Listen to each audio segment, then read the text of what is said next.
ಲೋಕಾಯುಕ್ತ ಸಂಸ್ಥೆಯಲ್ಲಿ ಭ್ರಷ್ಟಾಚಾರ ಆರೋಪ ಪ್ರಕರಣಕ್ಕೆ ಸಂಬಂಧಪಟ್ಟಂತೆ 10ನೇ ಆರೋಪಿ ನರಸಿಂಹರಾವ್ನನ್ನು ಬಂಧಿಸಲಾಗಿದೆ.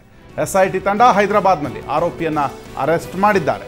ಲೋಕಾಯುಕ್ತ ನ್ಯಾಯಮೂರ್ತಿಗಳ ಸುತ್ತಲೇ ಸುತ್ತಿಕೊಂಡಿದೆ ಲೋಕ ಕಳಂಕ.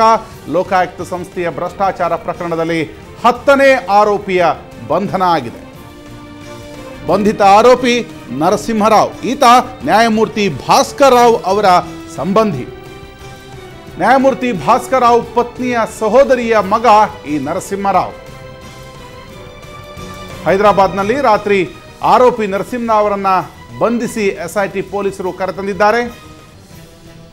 ಲೋಕಾಯುಕ್ತ ನ್ಯಾಯಮೂರ್ತಿಗಳ ಸುತ್ತಲೇ ಈಗ ಲೋಕ ಕಳಂಕ ಸುತ್ತಿಕೊಂಡಿರುವಂತಹ